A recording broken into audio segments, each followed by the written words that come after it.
Okay, so let's do a quick summary before we begin Esther, Perek Vav, chapter 6. Let's do a quick summary of what's been going on. Because the most mysterious thing about this chapter, although it's on the one hand the most exciting, right? It's one where all the mood changes. We're going from everything going wrong and danger and death and so on to all of a sudden things start going right.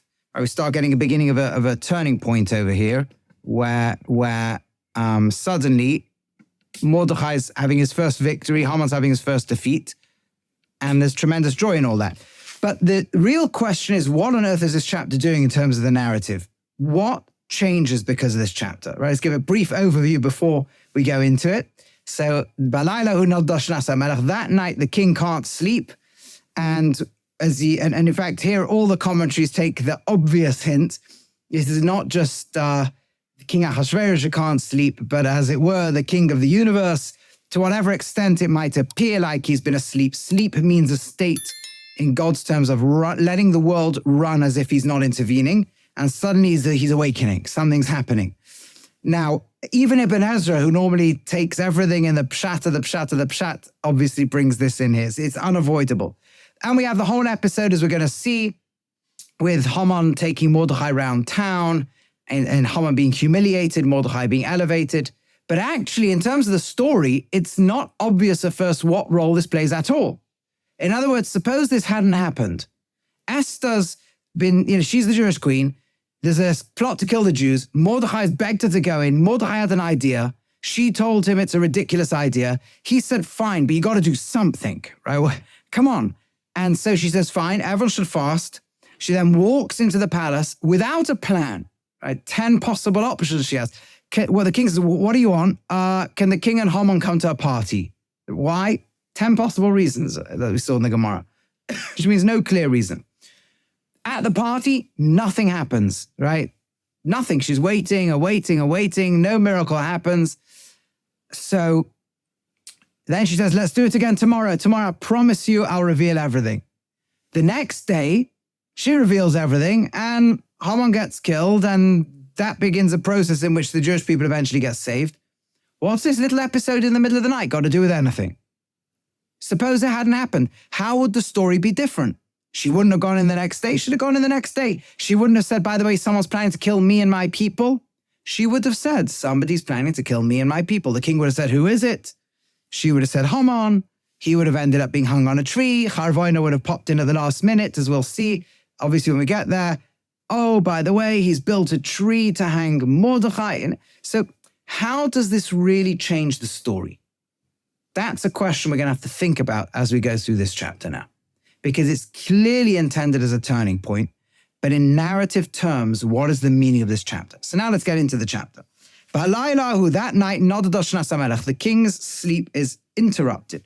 He cannot sleep easily. And there is an absolutely beautiful medrash that links everything together over here. The Medrash Rabbah says, first of all, in heaven, the throne of the king of kings, is shaken. Shara es Yisrael batzara. He saw the Jewish people in tremendous pain. Now, what do you mean? God sleeps. I mean, that's what we say in Tehillim, right? In the Pasuk. And now, this time when it's a challenge for the whole Jewish people, we're saying these Tehillim all the time. Hashem never sleeps. What it means is it's a state of the world where Yisrael, where the Jewish people are in trouble and the rest of the world seems fine. And the meaning of that is this. The Jewish people, Klal Yisrael, are the people who are the living incarnation of God's vision of the way things have to ultimately be. That's what Klal Yisrael are. That's what the Jewish people are. So as history moves forward, in other words, history moves forward, it moves in the direction that we've taken on. Klal Yisrael, we came out of Egypt, we came out to be a nation who are, somebody's not muted. If you could mute, that would be fantastic. Let me just see if I can. Okay, so, I'll just mute the phone. So, yeah. So, Klal Yisrael came out of Egypt, and they came out in order to be a nation that belongs to the future, not the present. right? Another whole story. Maybe we'll get to Pesach, I'll talk about it. But in essence, God took us out of the present and built a people of the future, a people dedicated to a vision that will ultimately be Olam Haba, God's will completely manifest in the world. And the goal of the Jewish people is to be citizens of the future who are temporary residents of the present, so that we'll pull the world eventually to where it needs to get to. And so long as we're doing what we need to do, and we're clearly helping the world get there, then things are moving in an obvious way in the direction of Hashem's plan, and you call that Hashem being awake. But when it looks like we're just being crushed, and the world that doesn't want to change is destroying the change, then it's like we'd use the word that Hashem's obvious manifestation in history is asleep. That's what the Medrash is saying. Then the next meaning is, so that's meaning number one. Meaning number two, it also obviously means that the sleep of King Achashverosh is being disturbed. Listen to this. He saw in his dream, Es Haman, Shenot al Sayef Lahorgo. He has a nightmare that night that Haman takes the sword to kill him. Right? V'nivhal v'hekitz mishnosai, and he trembles, he awakens from his sleep in his stress. For Amal Sefer, he says, bring me the Chronicles. I want to see who's my friends, who's my enemies. They find the whole thing that Mordechai told the story to save his life. So, and that's why later on, when they find out that Haman is in the courtyard, Achashverosh says, you see, my nightmare is coming true. Now, the Gemara fills in some very important gaps over here. Why is he having this nightmare? So you could say it's an ace. It's a pure miracle. Hashem implanted a nightmare in his mind to set up the whole thing. But the Gemara adds another dimension over here. And by the way, you'll notice many of these sub-themes. Last week, when the Gemara said, what was Esther thinking in order to bring Haman and Achashverosh together to a party? Some of the ideas were here. Hashem should be awakened because of the challenges the people are in. The people should be panicked by it. All these things. And the king should be jealous of Haman. Says the Gemara, think about what was going on in Achashverosh's mind. Remember, he's paranoid from the beginning. He is desperately trying to... sorry, did somebody have their hand up? Somebody wanted to ask a question? Okay, if somebody wants to ask a question, with pleasure, you can unmute and ask. So, think what's been going on. He's had this panic all the time. He's been desperately trying to win everybody over, including Haman and Mordechai, these two very powerful people. One who is desperately trying to rebuild the Beis HaMikdash for the Jewish people and get the Jews into Jerusalem. One who's resisting them tooth and nail. So he's constantly balancing between them. And then he's got Esther, this new queen, who he finally thought he found a woman who couldn't threaten him because she's so passive, at least it seems that way. And yet, now she's this mystery, and he can't deal with this mysterious woman. Now, who is she? I don't know who she is. What's her agenda? And 30 days she's ignored him, he's ignored her, and suddenly she turns up. And next thing he knows is that Haman is now invited to this party, and he's paranoid to think what's going on through his mind. What this strange thing. Esther risked her life to come and invite me to a party with Haman. There's got to be a plot here. I knew she's all this time, I've been desperate to find out who she is. I don't know who she is. Next thing I know, she's risking her life just to bring me to a party with Haman. There's something wrong. And that's why he's having nightmares. They're in our plot. And next thing he's saying, says the Gemara, is, why is nobody telling me about the plot? If there's a conspiracy, there must be people who know. Why is no one informing me about conspiracy? Maybe they don't trust me to reward them. Have I ever let anybody down before? Right, let's open the book. So all of Achashverosh's psychological paranoia that was manifest so deeply in the first chapter and in all the subsequent chapters is now playing a role in this part of the story. Right? Okay. Esther, who didn't know exactly why she's bringing Haman there, amongst the many factors she thought about was the possible jealousy. That's sort of now beginning to happen. So he can't sleep. He's panicking. He's worrying. He's this, he's that, he's the other. Now, so he said, let's bring the Book of Chronicles. It should be in the Chronicle of Melech. So let's read in the Chronicle of Melech. Let's read it out. They found written the whole story in the Gemara. They were trying not to, but in the end they couldn't help it. This just kept. Okay. Suddenly this whole chronicle emerges that Mordechai had saved the king from Big Son of Sarah. The two officers of the king, Mishomer Asaph, from the Republican Guard or the non-Republican Guard, the Royal Guard, right? They had sought to kill Achashverosh. I'll say, well, what's this? What's been done? Right? We must have given him a great reward, surely, right? Because that's what I do, don't I? And they say, actually, no, nothing. We haven't done anything for him. We haven't done anything for him. But the Gemara says, wasn't they loved Mordechai? They just hated Haman. You know, okay, whichever way, the point is, nothing's been done for him. So the next thing the king says, who's in the courtyard? What's that got to do with anything? Right? But he hears there's a commotion, there's a noise going on in the courtyard. Haman had come in to tell the king to hang Mordechai on the tree he prepared. Now you can watch the elements coalescing. Once you've seen that medrash and that Gemara, it suddenly opens your eyes. Of course that's what's going on in this story, right? All the pieces are beginning to coalesce. And here we have one of the most beautiful hints in the whole Megillah. Let's hear that last few words again. Haman came to the Chatzar Beis HaMelech, to the courtyard of the house of the king, HaChitzona, the outer one. Leimar LaMelech, his intention was to tell the king.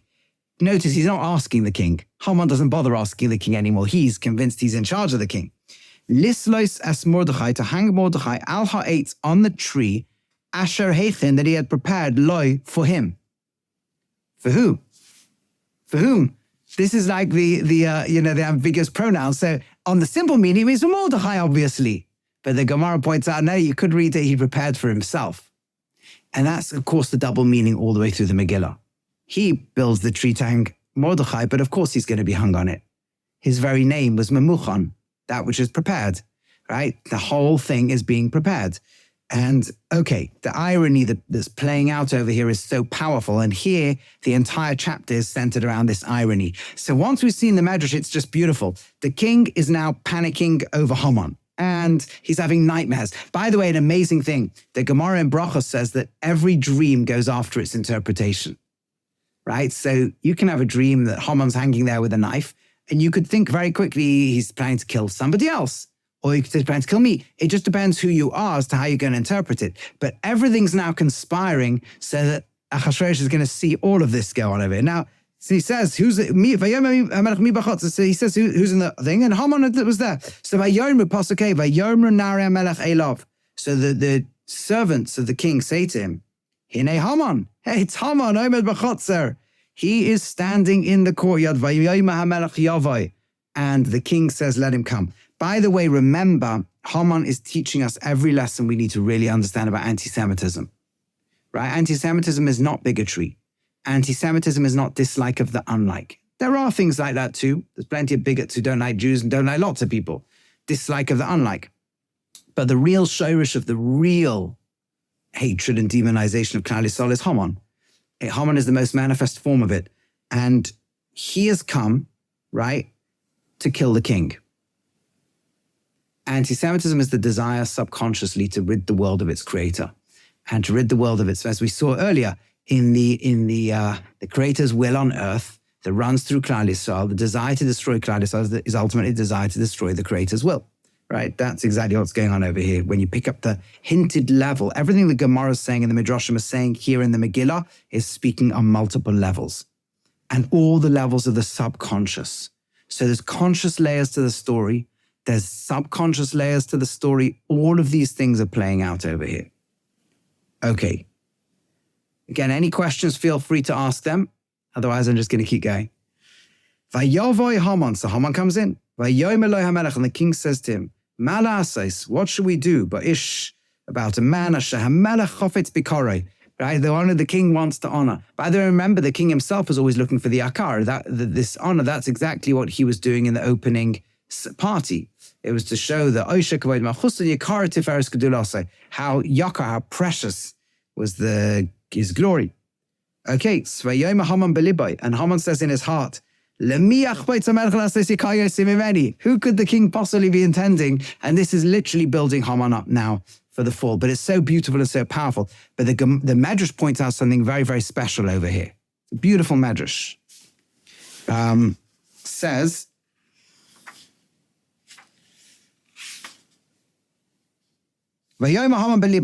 Harashaim birashus libam.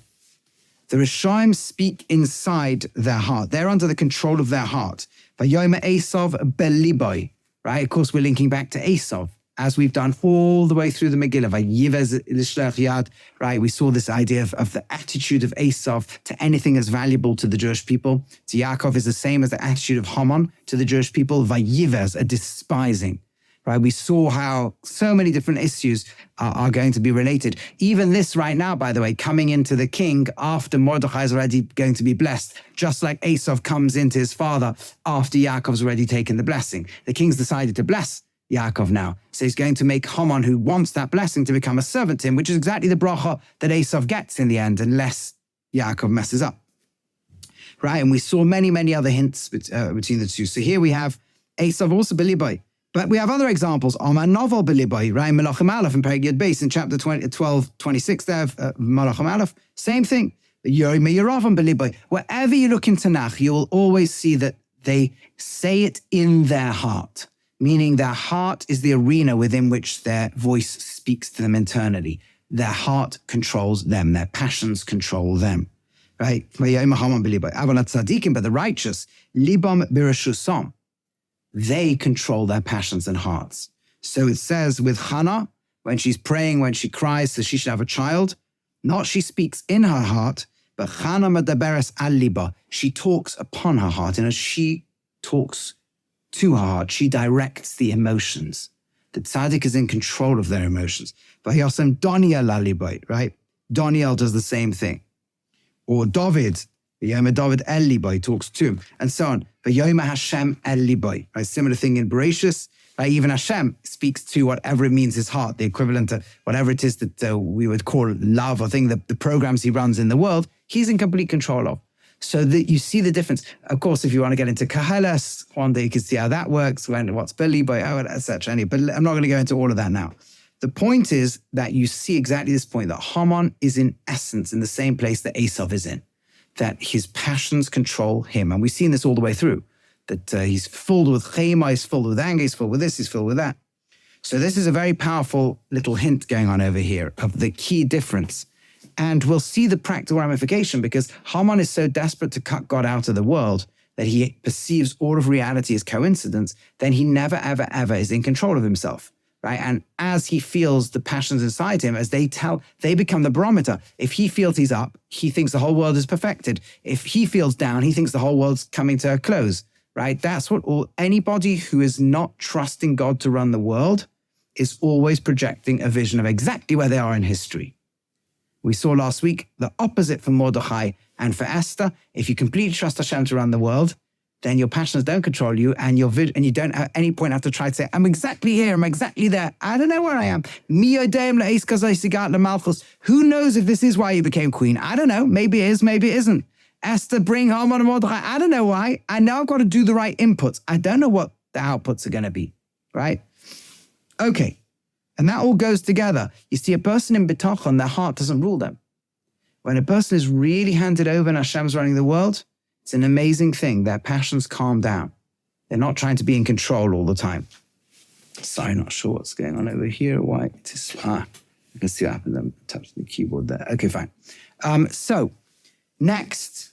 So, Haman has said, of course, in his heart, which means his heart tells him, obviously, this is all going in my favor, because that's how Haman looks at the world. If things are going well, then he says, I've got all of history sorted out. No problems here. It's all happening. I'm running the world. So great. So obviously the next stage is this is just about my elevation all the way up. Okay, just 1 second. Now, so Vayoma Haman el HaMelech says, Haman says to the king, I don't know who you're talking about, but whoever this might be, this any guy you might really want to honor, you levush malchus, you should put him in royal clothing. It's like, you can just see the takeover plan of it. But not any old royal clothing, specifically clothing that the king himself has worn. Phew, you can just watch Ahasuerus stewing over here. But Haman is oblivious. He is completely in his own universe right now, where his emotions are telling him, we've got this worked out, you're on the way to complete kingship. And what does emotions tell him? When you're trying to control the world, your emotions completely blind you. That's exactly what happens. So this is what's going on over here. He can't see what the king's reaction. He can't see how crazy what he's saying is. The sus and the horse that the king himself has ridden on.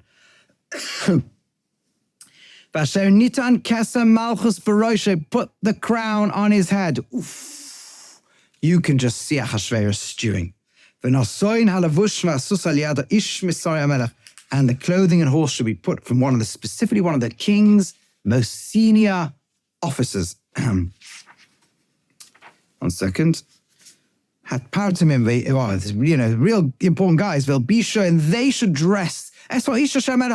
Whoever this guy is who the king decides he should be honoring, and that guy, that senior official, should ride him round at a sus on the horse in the town square, and call before him, because this is how it should be done to the one whom the king seeks to honor. And this is just the most ironic, beautiful moment of the Megillah. The king says to Haman, beautiful, Maher, hurry, you're the senior guy, take the clothing, Vesasus and the horse. Notice what he misses out. No crown over here. That was like a level of chutzpah just too far. Take that, Kashedi Barata, exactly as you said. Because Haman's immediately, okay, I'll get someone. No, exactly as you said.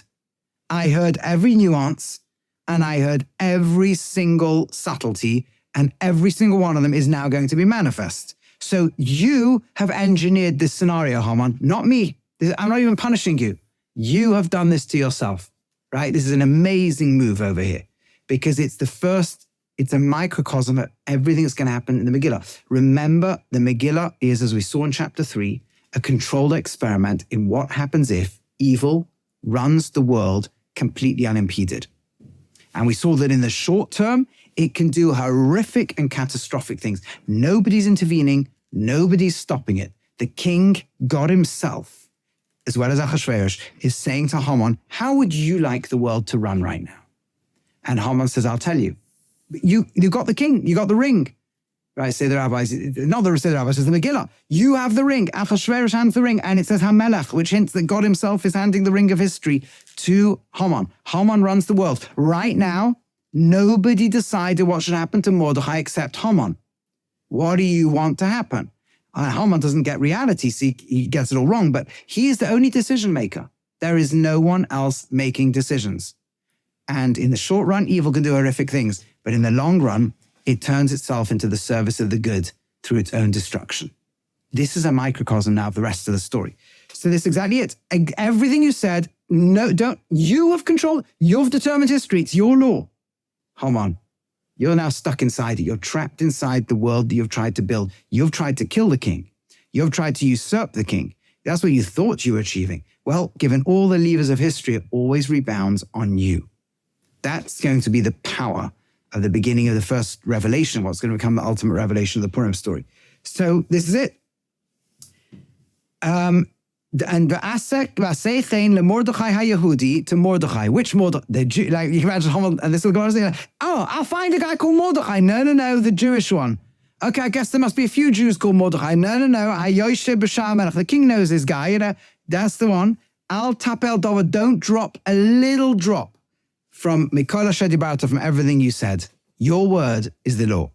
So he did it. He has to take the clothing that the king's worn, and the sus, the horse that the king's. Yalbish is Mordechai. He is dressing Mordechai. Right? Mordechai till now has been in sackcloth. Nobody's been able to get him clothing. Now Haman is the one who can get him clothing. And remember that we said that you cannot come to the gate of the king in sackcloth and mourning. Right? So who can bring him? So remember, the gate of the king is also a hint at the King of Kings, Hashem. Who can bring him close to Hashem? Haman. You see what he's doing? By putting him in sackcloth, it's now like he can now, for a moment, be completely close to Hashem. So this is an unbelievable thing. And that's all Haman. Haman is elevating Klal Yisrael. Haman is the one who's destroying evil, destroying himself, and elevating Klal Yisrael, and doing the king's will, and helping the one who served the king. So all of a sudden, the sleep of the ones who serve the king are being defeated is being turned around in this little episode. And that's it. So as he does it, He drives around the whole town, calling so shall be done to the one whom the king seeks to honor. Okay, end of episode. Now let's look at the reactions. Mordechai goes back now. He's been inside in spiritual terms, he's been inside the gate of the king. In physical terms, he's been around the city center. But now he goes back to the gate of the king. And Vayoshev Mordechai, Rashi brings, this Chazal, L'sako elatani, so he goes back to his sackcloth and back to his fasting. Why? He should be on top of the world. He should be throwing a Yom Tov. I can see the Yad Hashem. I can see Hashem's hand is coming in. I can see we're all going to be saved. It's all good. There's Hashgacha. Right? That's what we would probably do at this moment. Why is he going straight back into his sackcloth and his ashes and his fasting and everything? Because if you believe Hashem's running the world, you never know where you are in the story. He doesn't know where he is. Right now, Klal Yisrael is still in danger. So the fact there's been something very beautiful happen doesn't mean that he has to change his reaction. His reaction has to be the same davening as before, the same fasting as before. All of this stuff has to be the same because you cannot try to read the Hashgacha and say, oh, this is how Hashem's running the world. I've got it all worked out. Instinctively, we all try and do this, by the way, all the time. Oh, Hashgacha's going well, let me, and there are times when the Gemara allows you to do little things like that, but in the main, you can't do that. In the main, if you take seriously the fact that Hashem is writing the story, the things, our bit of the script that we write is in every situation, what's the right thing to do right now? Right now, the Jewish people are in danger. It feels like things are beginning to go well. I don't know. I don't know how Hashem's moving it. I haven't changed the avodah. When Yisrael Batzar, the halacha is when you're in danger, you carry on fasting. So Mordechai is not reading history exactly because he trusts Hashem to run history, which means he realizes his vision and his plan is too small to understand anything. So it's no clearer now than it was 5 minutes ago. Baruch Hashem, beautiful thing happened. I don't get what's going on. I'm not sure what your plan is, Hashem. Right now, my avodah, my work right now is to go back to davening. That's what I'm doing. What about Haman?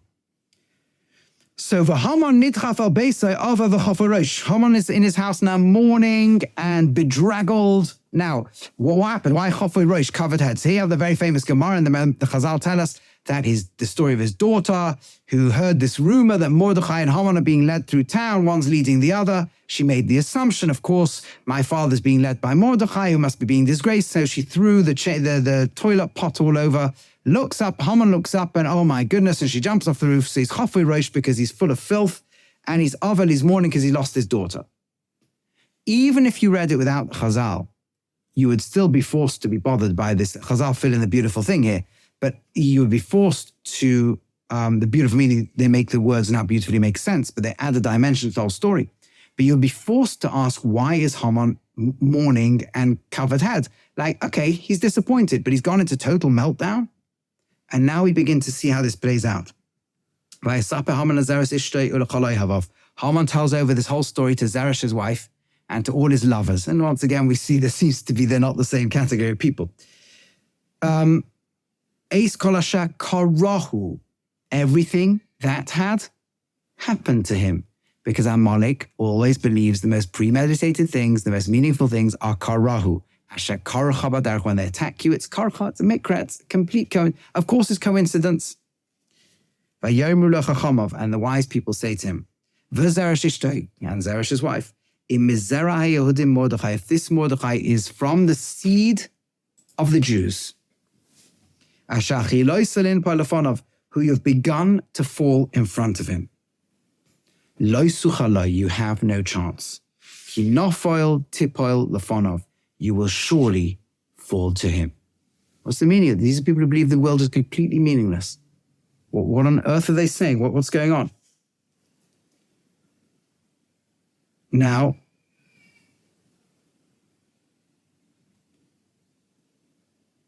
so essentially speaking,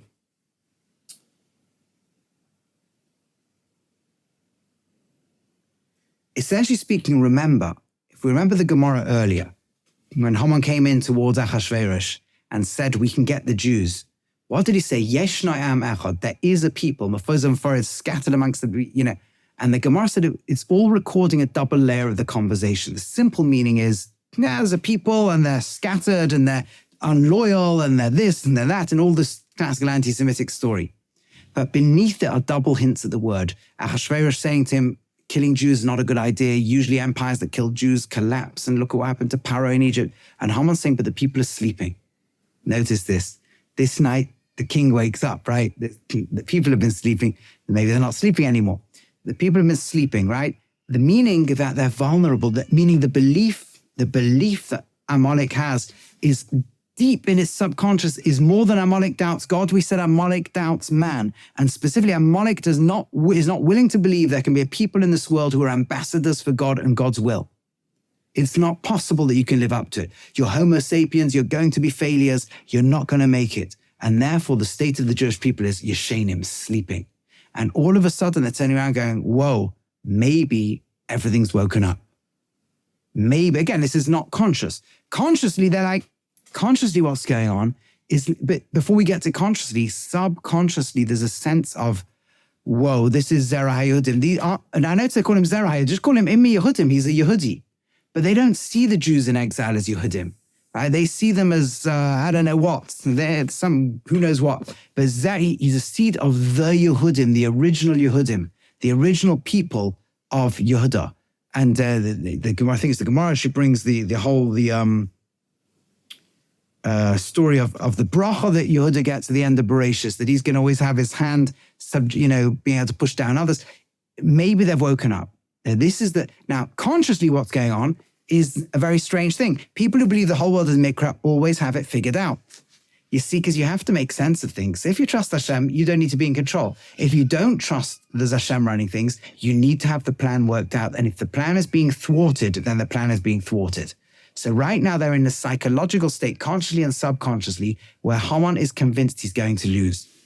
And in that state of mind, looking bedraggled, filthy, mourning, in a total mess. Now, hearing the last words he hears is, if this is Mizrah Yehudim, you are going to fall before him. They are still speaking in the middle of this conversation. The officers of the king knock on the door. They have Hilu, the messengers and servants of the king. They have Hilu, they hurried, the panic basically. The obvious Haman, imagine, Haman, I can't go now. No, you got to push him and drive him and Amishta to the drinking. Asher Asasa Esther, the feast that Esther has made. End of the chapter. Now we think about this. What's the first words that Haman's going to hear at the feast? We'll see that next week and we know what it's going to be. But the point is right now is that he is not in the state of mind to deal with the fact she's about to reveal she's Jewish. Imagine when she says, I'm a Jew. Isn't that the last words I heard from Zeresh, is that if there's a Jew, you're falling. She's a Jew, he's a Jew, right? So we will see that the fact that he has this belief that he's going to fall to the Jews is going to be pivotal in the next chapter. So this chapter has done several things. First of all, it's taken all the things Esther was hoping to make happen, which didn't work out, and started to weave the threads together. It's taken the paranoia of Ahasuerus and turned him into an enemy of Haman. It's taken Haman's complete conviction and shown him his obliviousness, and suddenly, in this point of maximal control, he loses control because he really was never in control. And it's taken the evil itself, riding the wave of history, has now demonstrated what its ultimate destiny is going to be, that it will fail, and that in doing so, it will reveal God, elevate, make the king more elevated, make the Jewish people more elevated, and this is preparing him in his microcosm for what's about to hit him next. And all of this mindset issue is going to become now is going to become manifest in the next chapter. And of course, we already can begin to see the first glimpse of everything the Purim story stands for. Everything you think is one way is going to be the other. Evil in the end is going to reveal Hashem. It's going to destroy itself. It's going to reveal Hashem. That theme is going to push itself now, magnify itself more and more through the story. I think we have about 3 minutes. If there's time for any questions, if you've got at the end now. If anyone wants to ask, you have to unmute yourselves and you can ask.